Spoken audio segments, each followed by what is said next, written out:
Boa noite a todos, muito bem-vindos a mais um encontro, a mais uma live, a mais um estudo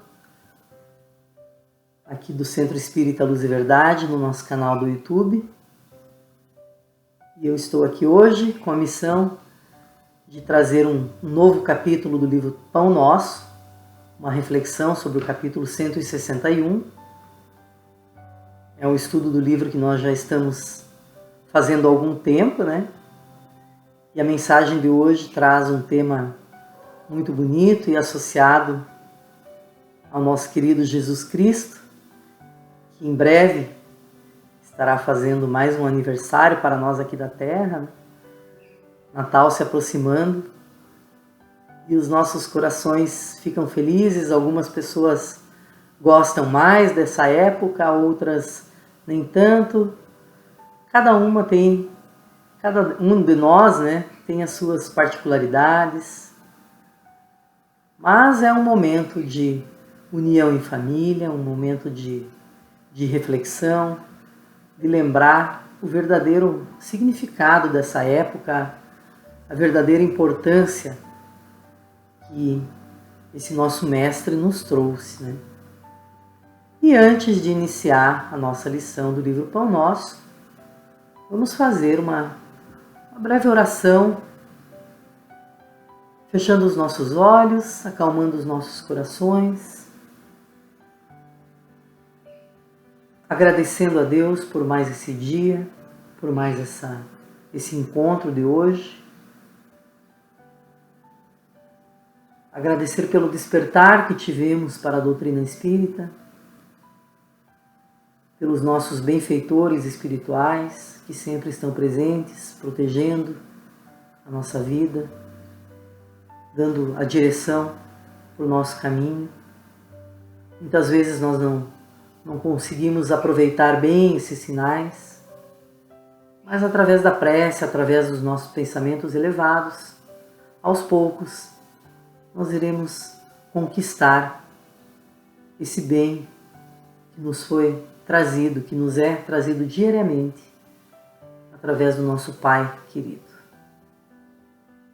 Obrigada, Senhor, pela nossa vida, por essa oportunidade que estamos tendo da reencarnação.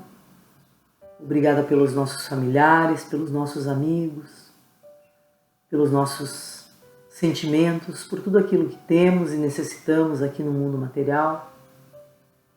Pedimos ao Senhor que proteja e abençoe também aquelas pessoas que não têm tanto como nós, né? Que necessitam de mais atenção, de mais cuidado, tanto aquelas pessoas que se encontram adoecidas, como também aquelas que se encontram em situações financeiras negativas ou em situação de rua, sem lar, sem uma casa, sem família.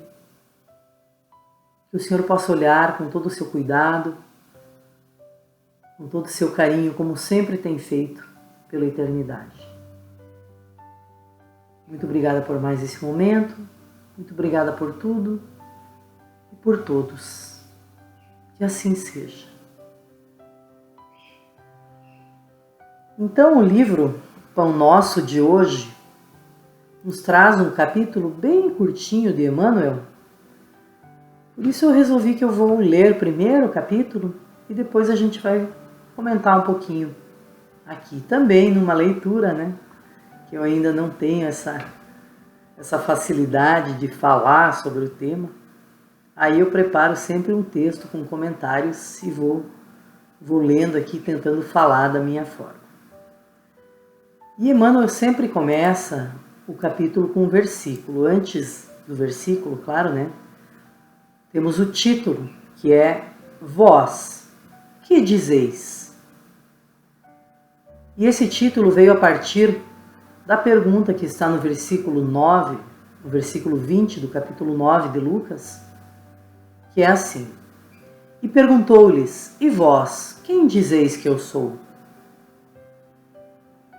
Nas discussões propriamente do mundo, existirão sempre escritores e cientistas dispostos a examinar o mestre na pauta das suas impressões intelectuais sobre os pruridos da presunção humana. Esses amigos, porém, não tiveram contato com a alma do Evangelho, não superaram os círculos acadêmicos e nem arriscam títulos convencionais numa excursão desapaixonada através da revelação divina. Naturalmente, portanto, continuarão enganados pela vaidade, pelo preconceito ou pelo temor que lhes são peculiares ao transitório modo de ser, até que se lhes renove a experiência nas estradas da vida imperecível. Entretanto, na intimidade dos aprendizes sinceros e fiéis, a pergunta de Jesus reveste-se de singular importância.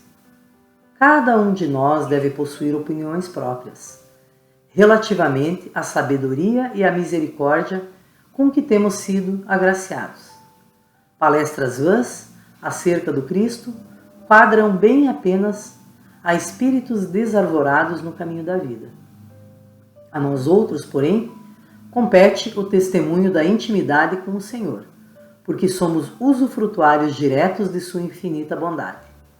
Meditemos e renovemos aspirações em seu evangelho de amor, compreendendo a impropriedade de mútuas interpelações, com respeito ao Mestre, porque a interrogação sublime vem dele, a cada um de nós, e todos nós necessitamos conhecê-lo, de modo a assinalá-lo em nossas tarefas de cada dia. Então, essa pergunta, e perguntou-lhes, e vós, quem dizeis que eu sou? Há perguntas no Evangelho que não pedem resposta imediata. Elas permanecem e acompanham o nosso espírito ao longo da vida. Jesus faz essa pergunta num momento muito específico. Ele não está diante da multidão curiosa, nem dos opositores, nem dos doutores da lei. Ele está entre os discípulos, aqueles ele está entre os discípulos, aqueles que convivem com ele, que o escutam, que o observam, que o escolhem, que o escolheram com o seu modo de amar. Primeiro, Jesus pergunta o que os outros dizem, e as respostas vêm prontas, previsíveis. Elias, João Batista, são opiniões respeitáveis, mas distantes. Depois ele silencia essas vozes externas e volta-se para os que caminham com ele. É como se dissesse: agora não me interessa mais o que se fala de mim. Quero saber o que vocês vivem comigo. E essa pergunta não pertence apenas ao passado. Ela atravessa os séculos porque ela é dirigida à nossa consciência. E talvez por isso ela seja tão desconcertante, porque não permite respostas automáticas. No mundo de hoje, falar sobre Jesus é algo comum. O nome do Cristo circula em discursos, em livros, em palestras, músicas, estudos, em todos os lugares. Há uma infinidade de interpretações, análises, conceitos. O texto que inspira nossa reflexão reconhece isso quando fala daqueles que examinam o Mestre apenas sob impressões intelectuais. E aqui é importante fazermos uma pausa interior. O conhecimento por só si, ele não transforma. Ele esclarece, orienta, amplia a visão. Mas a transformação acontece quando esse conhecimento desce ao nosso coração e alcança a nossa vida na prática. Nós podemos estudar o Evangelho por anos e ainda assim reagir de forma automática, impulsiva, endurecida. Nós podemos conhecer a lei da reencarnação e ainda reclamar profundamente das nossas dificuldades. Nós podemos compreender a lei da causa e efeito e mesmo assim nos revoltarmos quando colhemos o que plantamos. Isso não nos torna maus. Isso apenas nos revela em processo. O risco apontado pelo texto não é o estudo, mas a vaidade espiritual. A ilusão de que saber é o mesmo que viver. A falsa sensação de que falar sobre o Cristo equivale a segui-lo. Jesus não se impressiona com palavras. Ele observa as nossas escolhas. Por isso, quando ele pergunta: quem dizeis que eu sou? Ele não está pedindo uma definição teológica, e sim, ele está perguntando: quem eu sou para você quando a vida aperta? Quem eu sou quando o orgulho é ferido? Quem eu sou quando o amor é exigido além do conforto? Essas respostas não são construídas no discurso, elas se revelam no cotidiano. Pensemos então em situações simples, quando somos contrariados dentro do próprio lar, quando alguém próximo repete o mesmo comportamento que nos cansa. Quem é Jesus nesse momento? Um ideal distante ou uma referência viva que nos convida à paciência? Quando somos injustiçados, quando sabemos que temos razão, mas percebemos que insistir apenas aumentará o conflito. Quem é Jesus aí? O Cristo que nos ensinou a mansidão, ou apenas uma imagem bonita que não interfere nas decisões?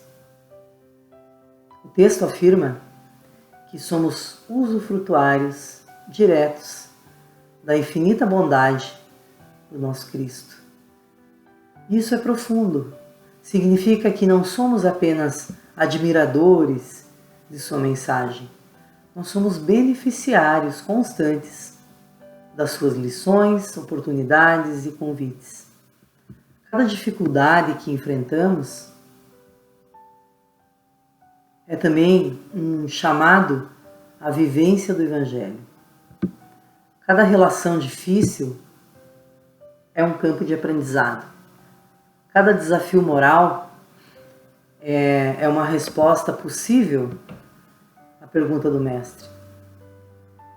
No Evangelho segundo o Espiritismo, nós somos lembrados de que Jesus é o modelo e guia da humanidade.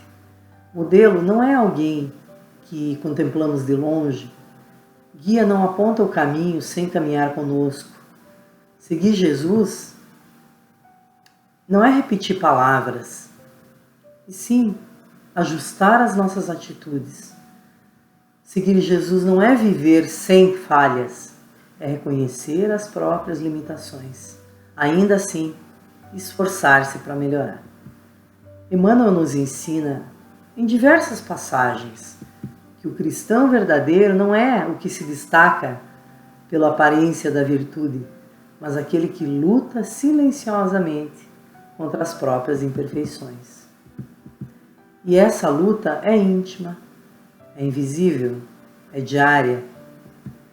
Então, quem é Jesus quando somos tentados a julgar, quando sentimos vontade de responder com aspereza, quando preferimos o silêncio por orgulho e não por prudência? Responder honestamente a essas perguntas exige humildade. Não para nos culpar, mas para nos conhecer. E o texto também nos alerta para a impropriedade das mútuas interpelações sobre o Mestre. Isto é muito atual. Quantas vezes medimos a vivência do outro, quantas vezes perguntamos, ainda que silenciosamente, se o outro está vivendo corretamente o Evangelho? Jesus não nos convida a fiscalizar consciências. Ele nos convida a cuidar da nossa. Então a pergunta é individual, intransferível. Cada espírito responde de acordo com o ponto em que se encontra na caminhada evolutiva. Comparações apenas alimentam vaidade ou culpa, nunca crescimento real. Talvez hoje ainda não consigamos amar como Jesus amou, mas podemos amar um pouco melhor do que ontem. Talvez ainda não consigamos perdoar plenamente, mas podemos interromper o ciclo da mágoa. Talvez ainda não consigamos servir com tanta alegria, mas nós podemos servir com respeito. E isso já é uma resposta. No livro Jesus no Lar, vemos o Cristo presente na simplicidade do convívio, ensinando sem discursos longos, transformando pela presença. Isso nos mostra que o Evangelho não é um ideal distante, ele é prática possível, gradual, cotidiana. Então Jesus continua nos perguntando, de forma silenciosa e amorosa: quem sou eu para você? Sou apenas um nome respeitado, um modelo admirado, mas pouco seguido? Ou uma referência viva, ainda que imperfeita nas suas escolhas? Essa pergunta nos desperta, e talvez a resposta mais honesta que possamos oferecer não esteja em palavras, mas em intenção sincera de caminhar, de errar menos, de compreender mais, de servir melhor. Porque no fim, responder a Jesus é viver de modo que sua presença seja percebida não no que dizemos, mas no que fazemos. Então o texto de Emmanuel encerra aqui nos convidando à meditação e à renovação das aspirações no Evangelho de amor. Lembrando que não cabe a nós interrogarmos uns aos outros sobre Cristo. A pergunta vem dele diretamente a cada um de nós. E talvez o ponto mais importante seja esse. Jesus não nos pede definições, ele nos pede vivência. A gente sempre fala em viver o Evangelho, né?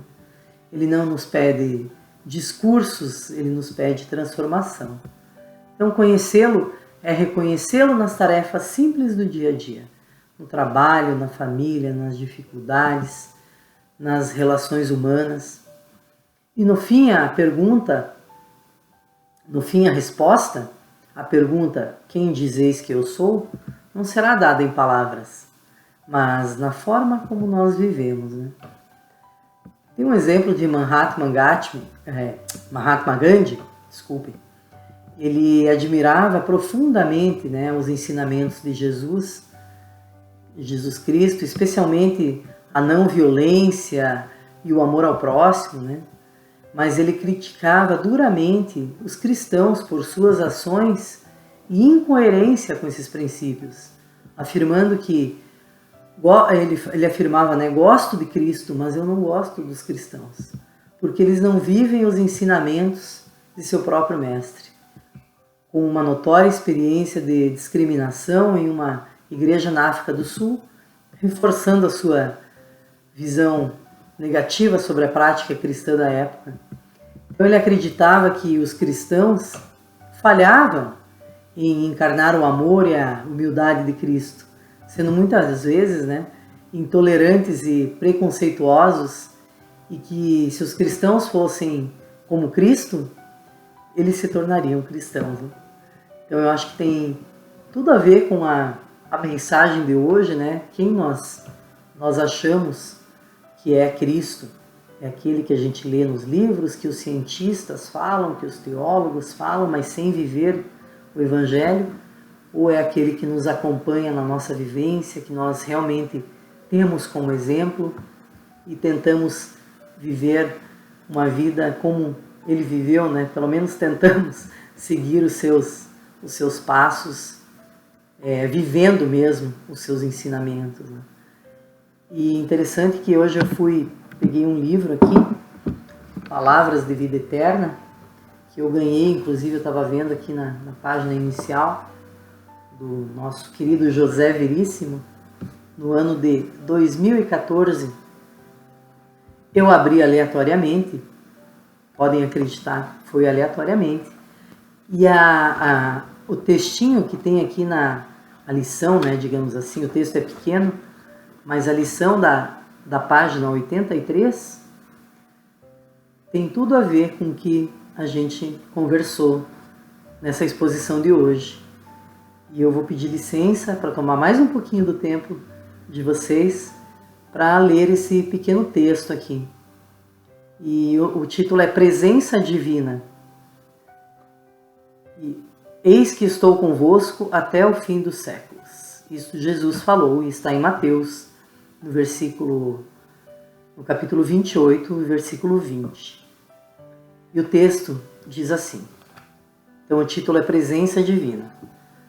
Pastores religiosos dos diversos templos cristãos declaram todos os dias e por toda parte que Jesus está com os líderes mundiais, com os cientistas da Terra, com os orientadores da mente popular e com todas as linhas da civilização. Entretanto, vemos a maioria dos condutores e dos conduzidos no mundo em franca discórdia, exibindo aqui e ali conflitos de sangue e ódio. Tudo parece desmentir a boca otimista dos pregadores, tal a ventania de desavenças que sopra de todas as direções. Os expositores do Evangelho, no entanto, conservam precisão matemática em semelhantes afirmativas. Jesus não formulou promessas frustradas. Estará sim com todos os corações da terra, sempre e sempre. Contudo, a doutrina espírita, suplementando as anotações do Testamento do Cristo, vem explicar, sem sombra de dúvida, que o Mestre está e estará com toda a humanidade, mas apenas conheceremos fruto visível e imediatamente aproveitável de sua presença sublime na criatura terrestre, dessa ou daquela posição, que esteja também com ele. É lindo, eu achei muito interessante que veio bem de encontro a nossa lição de hoje, né? Fica o convite, então, sempre para a gente fazer uma leitura espírita a hora que nós acordamos, a hora que a gente for dormir, ou então em algum momento do dia que estamos nos sentindo aflitos, né? Podemos fechar os nossos olhos e fazer uma pequena oração, ou então pegar um livro espírita e ler uma mensagem para que a gente possa continuar o nosso dia, né? E com isso encerramos então a mensagem, a exposição da noite de hoje, fazendo uma pequena prece,